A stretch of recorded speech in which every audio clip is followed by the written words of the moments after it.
Silakan duduk. Sudah anak-anak Mita. Mbak Mita di sebelah sini. Ya, udah ada namanya ya.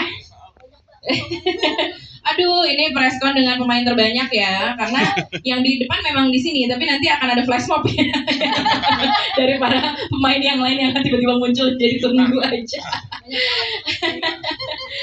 Kita udah lihat sama-sama gimana perasaannya, guys. Udah ditonton sama teman-teman media. Gimana Yandi? Yandi terlihat hari ini tegang, tapi juga senyumnya lebar ya. Iya, senang sekali akhirnya bisa nunjukin trailernya dan posternya. Dan ini sebenarnya udah selesai dari kapan nih? Udah siap dari kapan poster dan trailer?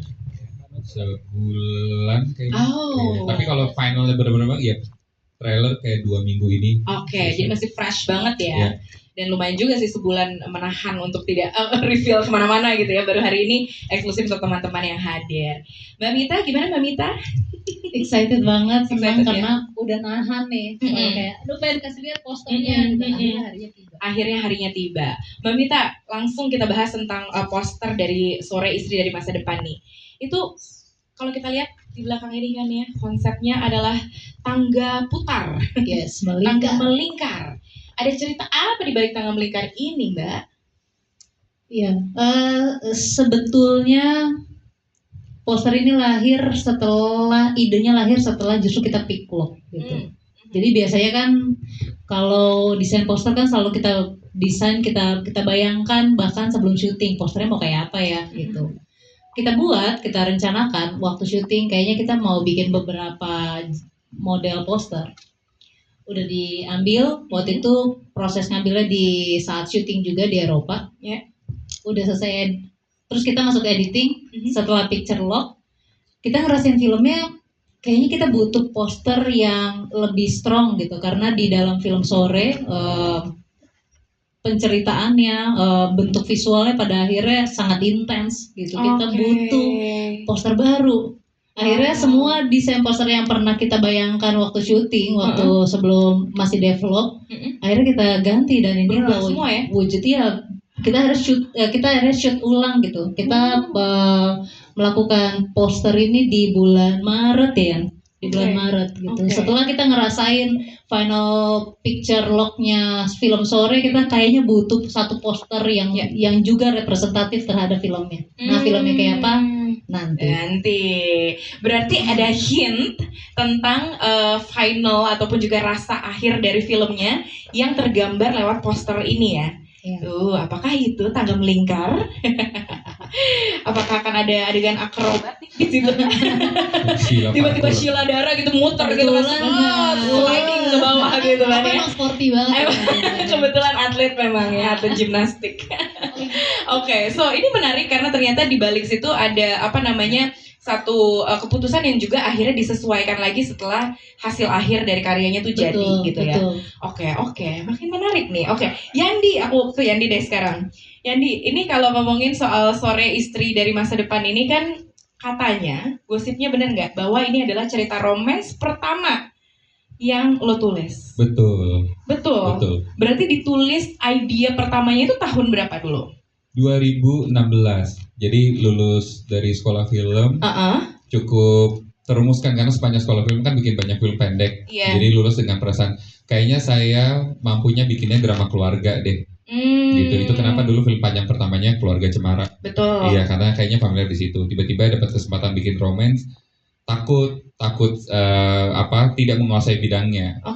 Yang saya lakukan nyari teman-teman yang mengikuti bimbingan pranikah. Terus minta buku-buku tentang marriage gitu, mempelajari relasi itu seperti apa. Dan keluar satu kata kunci, penerimaan. Wow. Itu gede banget. Berbagai buku dibaca, selalu benang merahnya itu penerimaan gitu. Kenapa pernikahan itu indah? Karena dia memanifestasikan penerimaan dalam bentuk terbaiknya gitu. Jadi kayaknya kalau mau bikin romance kita berbicara di seputar hal ini. Jadi deh Sore. Langsung jadi deh. Itu bukan kesimpulannya kan? Ya kalau enggak kita udah selesai semua di pulangnya. Penerimaan udah penerimaan semua. tapi menarik karena itu 2016 ya kan? Dan 2025 akhirnya ditayangkan di bioskop. Kebayang pasti dari cerita itu, ini syutingnya di tahun berapa?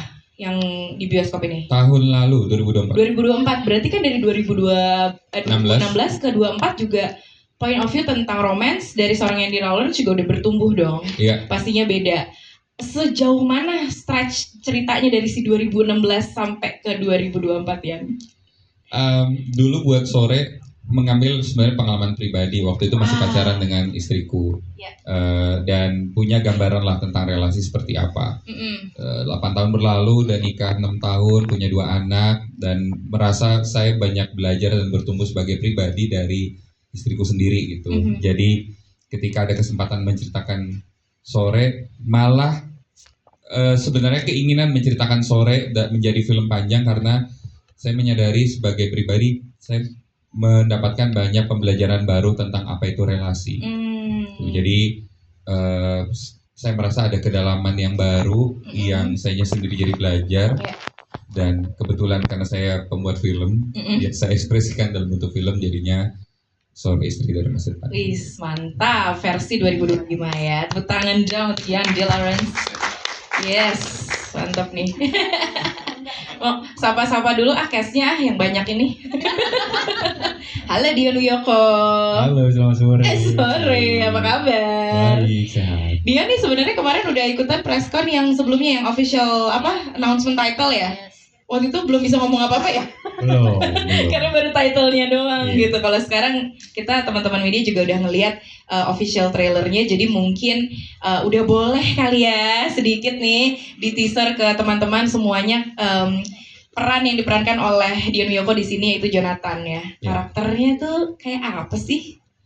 Oke, ya Jonathan ini memang seorang pria yang punya masa lalu yang cukup dalam yang akhirnya membuat dia untuk tinggal di satu negara yang memang cukup asing buat dia gitu. Dan mungkin terlihat Jonathan ini karakternya yang kuat, fotografer, dia sampai ke Arktik, dia keliling dunia dan lain-lain dan bisa survive di negara orang, tapi dia punya masa lalu itu yang membuat Jonathan bisa akhirnya harus bertemu dengan Sore. Jadi seluruh dinamika kehidupannya Jonathan justru ya. Jadi kayak rangkuman kehidupan dia yang udah segala macem dengan karakter yang terlihat kuat, tiba-tiba ketemu Sore. Apa nih yang terjadi? Oke, so ini menarik juga karena kita juga akan ngelihat tadi kalau dari trailer juga udah kelihatan bahwa Jonathan ini juga mengeluarkan banyak banget ekspresi-ekspresi yang kayak dia kayak kagetan ya di film ini ya. Karena digituin kayak gitu. Pasti kaget lah gitu ya. Tiba-tiba ada di samping lo. Woi. Latihan kagetnya berapa lama? 100 tahun ya. Lama banget. Iya, Jonathan karakternya kayak gimana? Ya kagetan sih orangnya. Latahan, untung nggak latahan loh. Untung nggak latahan. Lata gawat. Ayam ini. Seru banget ya. Oke, berikutnya kalau begitu kita langsung aja kita tanya sama Sore alias Sheila Dara. Hai, selamat sore. Selamat sore. Sheila udah cengar-cengir aja dari tadi nih. Kayaknya udah siap mau cerita banyak banget sama teman-temannya dia. Kamu tahu kan aku emang hobi monolog. Kalau gitu kita kasih tempat 10 menit untuk Sheila ya, silakan. Sheila, seneng banget. Ini personal komen dari aku adalah pada saat lihat pertama kali trailernya, Sheila Dara manis banget di film ini. Masa sih kamu Cin? Jangan gitu. Bener-bener aura istrinya tuh keluar gitu. Menurut kamu gitu nggak di film ini karakter Sore ini? Menurut aku kan emang aslinya tuh emang aku tuh juga manis dan anggun. Manis dan anggun, kita setuju ya. Wow, banyak ketidaksetujuan di barisan ini. Benar sih, aku ngelihat emang sosok Sore tuh sosok yang firm sih menurut aku. Firm banget. Dan sosok yang rasa cintanya tuh besar sekali sampai dia bisa melintasi waktu untuk berusaha mengubah suaminya punya kebiasaan yang lebih baik. Buat aku sih itu benar-benar sosok wanita yang strong banget sih. Ya, jadi paling kelihatan adalah justru rasa cintanya dia yang besar sekali kepada suaminya. Ya walaupun dia ini strong, tapi ya kayaknya kalau dari ya apa namanya scene-scene yang tadi kita lihat di potongan-potongan itu banyak adegan-adegan yang memang menunjukkan kelembutan dari si Sore ini gitu ya. Iya bagus banget kekuatan dengan kelembutan. Itu dia. Bisa dipakai nanti buat Makasih ya Kak Cita, aku akan pakai itu ya. Silakan, boleh. Tapi Sheila dan Dior ini udah kerjasama berapa kali sama Yandi? Udah keberapa ini? Berapa Sheila? 4 lebih ya? Kayaknya lebih deh. Sheila udah lebih dari 4. Dion udah berapa kali? Lupa. Gak kehitung. Ya cukup banyak lah. Udah banyak ya. 5 Apa rasa yang berbeda dari yang syuting kali ini buat kalian berdua? Dion dulu mungkin. Wah, apa yang beda? Jelas lebih dewasa dalam penceritaan, dalam karakternya juga sendiri. Jonathan dan Sorenya juga. Experience sinematografi juga akan lebih lengkap lagi dalam film Sore ini gitu. Yang dirasakan ya memang pada saat dulu dan sekarang ya pasti jauh sekali sih perbedaannya gitu. Ditambah lagi apa lagi ya? Pertama kalinya ke Kroasia. Pertama kalinya ke Kroasia. Iya, pertama kali juga ke gitu. Kroasia ya. Ya sih, yang paling kuat sih sebenarnya bahwa memang lebih dewasa itu yang menurutku yang aku rasakan yang dulu dan dengan sekarang. I see. Kalau Sheila? Kayaknya karena kita lumayan sering kolaborasi. Rasanya sih di project kali ini lebih nyaman lagi. Dan somehow entah kenapa mungkin karena kita syutingnya kan di luar negeri. Kita punya waktu 1,5 bulan, ketemunya benar-benar kamu lagi gitu. Tapi malah jadi semakin apa ya, entah kenapa rasanya itu malah jadi semakin dekat secara personal dan hopefully sinergi kita juga jadi semakin kuat karena kedekatan personal ini. Gitu. Mantap. Tepuk tangan dong untuk Sheila Dara dan Dion Wiyoko. dia udah happy banget dengan jawabannya. Itu 10 detik. Tolong teman-teman yang itu tadi benar-benar ditayanginnya full ya, jadi potong. Sheila serem banget tadi sama kalimatnya yang tadi. Aku berhasil. Oke, balik lagi ke Mbak Mita dan Yandi nih. Mbak Mita dulu. Aku mau nanya deh, ini kan syuting di 2 kota ya, di Kroasia. Nama kotanya Grozny dan Zagreb. Ini 2 kota susah banget diapalin namanya ya. Nanya dulu tadi ya kayak bacanya gimana gitu ya. Ternyata bacanya adalah Grozny dan Zagreb. Betul. 2 kota di Kroasia. Bawa kru total katanya 32 orang. Yes. Wah, itu seru nggak tuh? Dinamikanya seperti apa nih? Iya. Syuting di tempat sama ini. banyak kayak preskon kita ya. Tim kecil ya hitungannya kalau tim ya? Tim kecil. Gimana tuh ceritanya? Jadi kita syuting itu di 3 negara sebetulnya, tapi bisa dibilang 80-85% kita ada di Kroasia. Kroasia di 2 kota. Satu di Grozny, satu di Zagreb. Kenapa kita pilih itu? Karena yang pertama kita juga ingin melihat bagaimana konsistensi mood dan tone dari web seriesnya, gitu. Dan ketika kita melakukan masih proses development, kita ketemu sebuah kota yang super kecil, namanya Grozny. Penduduknya mungkin hanya 30-an orang. Satu kota itu. Satu kota isi 30. Ya, basically kayak Taman Ismail Marzuki. Wow. Gitu. Kita syuting di sana, gitu. Sebenarnya cukup mendukung plot cerita karena Jonathan kan punya, bisa dibilang adalah pria yang menarik dirinya. Dia pergi ke tempat yang jauh dari rumahnya di Indonesia gitu. Tinggal di kota yang kecil. Dan ketika kita datang ke sana, kita melakukan location scout, kita ketemu satu rumah yang super terpencil, nanti teman-teman akan lihat di filmnya. Terus di kota itu juga sudah punya ada beberapa lokasi yang kita cari. Rasanya kayak kenapa rasanya ini tepat ya kita memilih kota Grozny sebagai lokasi syuting. Dan satu lagi kota yang satu lagi? Satu lagi Zagreb, itu adalah ibu kota. Ngincer apanya di situ? Itu ibu kota, jadi kita ada rasa. Yang pertama tuh kota kecil seperti pedesaan Eropa, yang satunya lagi ya ibu kotanya. Jadi sudah ada keramaian, lebih urban rasanya. Kita bisa lihat tadi teman-teman di trailer juga lihat ada tram gitu. ada kontras yang dirasakan setelah cukup lama kita lihat Jonathan terpencil di sana, terus kita pindah ke kota Zagreb. I see. Seru banget ya. Ini pastinya pengalaman yang tidak terlupakan juga ya. Iya, rasanya aneh sekali karena lokasinya jauh, teman-teman 30 orang saling support dan solid, satu sama lain tahu bahwa tim kita kecil, jadi saling bantu-membantu. I see. Wow. Boleh kita kasih tepuk tangan dong untuk Mbak Mita. Next balik lagi ke Yandi.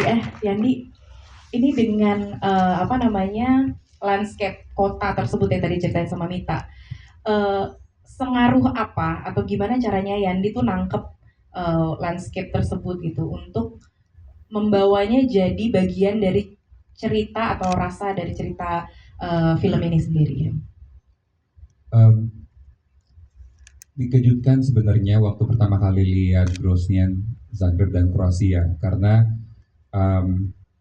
tidak pernah terbayangkan, karena waktu kita cari lokasi yang selalu kita pikirkan adalah bagaimana logika karakter hidup di sini. Tentu sebagai filmmaker kita punya pertimbangan mau memberikan visual yang menarik buat penonton, tapi garda terdepannya kan tentu saja logika cerita dan emosi yang dibutuhkan karakternya. Melihat ada sebuah kota yang begitu terpencil, 4 jam kurang lebih dari Zagreb naik mobil, udah lagi tuh kotanya cuma 30-60 orang segede Taman Ismail Marzuki, sangat sepi. Terus sedikit rumah Jonathan itu bahkan di luar kota itu, kota kecil itu, jadi pemandangan jendelanya justru kotanya. Pria seperti apa ya yang memilih hidup di rumah seperti ini terpisah dalam dunia yang sangat asing bertahun-tahun gitu. Itu memberi energi yang besar sekali dan kita rasa ini mewakili rasa keterasingan Jonathan yang Dion tadi sempat mention gitu untuk memulai ceritanya. Begitu pula dengan Zagreb gitu. Zagreb sangat kontras dengan itu, kota yang rasanya konservatif sekali. Di sana nyaman, dia rasanya kayak Eropa tapi bukan Eropa yang sangat gimana ngomongnya, kayak sangat artistik. Kota tua gitu ya? Iya, nggak sejauh itu urban tapi rasanya nggak membiarkan kapital tuh jadi gede-gede di kotanya. Jadi dia tetap bersahaja rasanya. Iya. Gitu dia kapital iya. Kenapa sih mau nambahin apa sih? Rasanya itu tetap hangat lah gitu walaupun syutingnya Sheila kedinginan. Nah itu menggambarkan mendukung sekali cerita-ceritanya dan saya percaya sebelum dia jadi visual yang indah sebenarnya waktu kita shoot adegan demi adegan environment itu sudah membantu para pemain menghidupkan adegannya. Salah satu yang Dion dan Sheila komentari waktu kita ke Finland minus 20 something gitu. Ya kita ngobrol ini kayaknya memang nggak bisa di-achieve kalau kita pakai green screen gitu atau pakai LED gitu. Apa rasa emosi adegan dibawa ke real set tertangkap di kamera kayaknya sih memang nggak bisa bohong ya gitu penonton. Semoga bisa mendapatkan dan merasakan tentu saja kerja keras dan ketulusan Dion dan Sheila di layar. Akan kita sama-sama lihat nanti ya bulan Juli ya. Sabar, masih ada 1 bulan lagi yang harus dilewati. Tapi ngomongin soal tadi Yandi bilang bahwa dari pemainnya juga bisa ngerasain jadi lebih ada pendalaman karakter itu bisa berpengaruh juga dari suasana pada saat diambil. Dion ngerasain hal itu nggak? Kayak gimana kalau iya? Iya banget sih. Kita sebelum syuting pun juga ada waktu cukup lama untuk istilahnya adaptasi dengan rumah Jonathan, terus juga kota Grozny, kota Zagreb, dan itu yang membuat cukup kuat juga untuk memberi rasa seperti apa sih Jonathan tinggal di situ gitu. Bagaimana dia mengasingkan dirinya di luar kota yang kecil, lebih kecil lagi gitu. Terus juga asiknya memang proses yang kita dapat cukup lama dan akhirnya dengan kita proses readingnya di tempat langsung gitu, jadi akhirnya bisa mungkin lebih ya dapetin mungkin vibes-nya juga bagaimana melihat warga lokalnya seperti apa, terus juga kebiasaan orang seperti apa, menyapa orang lokalnya juga seperti apa gitu. Ya seperti Sheila pun juga sangat fasih berbahasa Kroasia di sana. Coba Sheila boleh perkenalkan diri dengan bahasa Kroasia sekarang? Ya sang Sheila. Silanya kayak Betawi. Tapi bener nggak? Dasar sila. Tapi bener nggak? Pasti ada dong 1-2 kata yang akhirnya dipelajari gitu, at least pada saat Banyak. belanja gitu mungkin. Wah, Ya aku kan? jago banget belanja di sana. Nah, apa tuh Aku udah ngomongnya? bisa nanya harga barangnya berapa. Gimana coba nanya harga? Kok itu kosti? Kok itu mesti ya? Tapi kalau dijawab dengan bahasa Kroasia, Dia Dia kasih udah tahu punya harganya. make-upnya. Dia nggak tahu harganya Nggak ngerti, berapa. nggak ngerti. Jadi Aku jadi akan langsung nanya, sorry, English gitu. Bahasa Inggris? Yang tadi cuma pamer aja ya. Terus bahasa Inggris juga ya. Tetap cuma mau pamer aja. Jelas sedikit dong kalau tadi kan Dion sedikit cerita memportray gitu ya karakter dari si lingkungan tempat dia tinggal si Jonathan ini gitu. Kalau aku pengen Sheila ngomentarin posternya boleh nggak? Dari mata sore, ya. Kira-kira poster ini bisa menggambarkan kisah atau hintin atau perasaan apa? Aduh, ini tuh sebenarnya poster yang setelah nonton filmnya, terus lihat posternya lagi, posternya akan make sense. Oh gitu. Wah, Jadi apa kita itu? harus cari jawabannya sendiri nanti bulan Juli Harus ya. cari jawabannya nanti tanggal 10. Karena takut kalau diceritain malah spoiler nih jadinya. Iya, nggak apa-apa deh kalau gitu. Tapi di idea sore ini apa namanya datang untuk nyamperin si suaminya ini gitu ya di kota yang sangat asing juga. Itu membuat karakter dari sore ini juga punya perasaan yang berbeda atau perasaan baru nggak sih menurut Sheila? Asli audience, kalau keren. Boleh 50-50. Abis ini aku tanya Yanti kok, tenang. Abis ini diberesin sama Yanti kok. Dikit aja Shil. Anak wisuda tuh katanya begini ya. Dikit aja Shil. Abis ini gue kasih ke Yanti kok. Ini kayak lagi di sidang, kayak mau jawab takut spoiler, jadi kayak Tolong. perasaannya sore sih ketika nyamperin Jonathan, kayaknya seiring berjalannya waktu di film ini, aku ngerasa kita kan pasti ngerasa kalau misalnya dari masa depan berarti kita tahu segalanya ya. Tapi ternyata setelah dijalani, Belum tentu. ketika kita kayak kasih tahu, nanti kamu akan kayak gini, kamu akan kayak gini, lalu ada perubahan-perubahan, ternyata kan efeknya jadi berbeda sama apa yang kita ketahui selama ini gitu kan. Betul. Jadi pasti akan selalu ada sesuatu yang baru yang dialami I see. sore, masih ada ruang untuk keraguan dan ketidakpastian itu. I see. Oh nice. Keren. Jadi boleh kita apresiasi deh kalau gitu teman-teman. Lega. Iya. Berarti dua-duanya kagetan ya. Teman-teman. Baik Jonathan maupun sore karakternya kagetan ya, dua-duanya ya kagetan. Ayam. Dua-duanya karakternya ayam. Menambahin. Apa gimana Yandi? Terima kasih Iya, Yandi. iya saya tahu. Jadi disclaimernya dulu kalau kerja sama dia sama Sheila itu mereka pekerja keras sekali gitu sebenarnya, begitu teman dekat banget tapi begitu onset serius banget sebenarnya kerjanya gitu. Tapi juga bisa tetap rileks di jedakat kita nunggu, tapi sungguh-sungguh. Itu dulu disclaimer pertama. Yang kedua, kita berkali-kali berkolaborasi sebenarnya nggak pernah meromantisasi karakter gitu kayak wah ini karakternya nggak gitu, kayak ya itu karakter yang amanah harus kita emban, harus kita cari perasaannya dengan jujur. Tapi pas dia jadi sore itu tuh ada pengalaman yang karena kita punya dua belief itu gaya kita begitu. Ada satu syuting yang kepisah beberapa bulan setelah kita wrap. Jadi habis itu kalau ketemu Sheila yang modelnya begini nih, invertebrata gitu, nggak punya tulang punggung.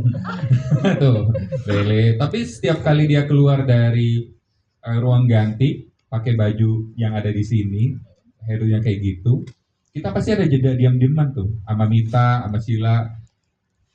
Rasanya ada sore tuh apa ya, punya karakter, punya look, punya pembawaan diri yang rasanya kita pengen menghabiskan banyak waktu dengan orang seperti gini gitu. Oh, I see. Sampai dia kembali menjadi Sheila. Itu lain lagi. Iya. Ya, Itu kalau lain seperti lagi. ini nggak mau. Harus Karena Harus Sheila juga diperjelas. merasakan itu waktu kita tanya. Oh. Jadi ingin mengganti identitas diri Mengenai loh diri ya. gitu. Jadi ada rasa senang melihat sore ternyata tanpa sadar setelah syuting panjang kita tidak sadar membangun kedalaman dan kekuatan karakter itu seperti itu sampai kita aja kangen. Gitu. Oh, semua sama karakter itu. Iya. Yandi Oh, juga that's katanya nice. sering jet lag ketika kayak abis ngedit sore terus mau ngelakuin real life kayak siapa dia? Dia lupa sama karakter kamu yang aslinya ya. Oke, Yandi, tapi ide tentang apa namanya gagasan tentang cerita yang menggambarkan tentang keinginan mengubah pasangan nih, kita balik lagi ke soal cerita romansnya ya. Jadi tema gitu kan di film ini gitu. Si Sore ini memang di awal dibilang gitu kalau dia ingin mengubah pasangannya jadi lebih baik gitu. Nah, ini tuh gimana caranya Yandi masukin elemen-elemen tersebut gitu ya ke dalam film yang mungkin dari potongan-potongan yang kita bisa lihat aja deh gitu.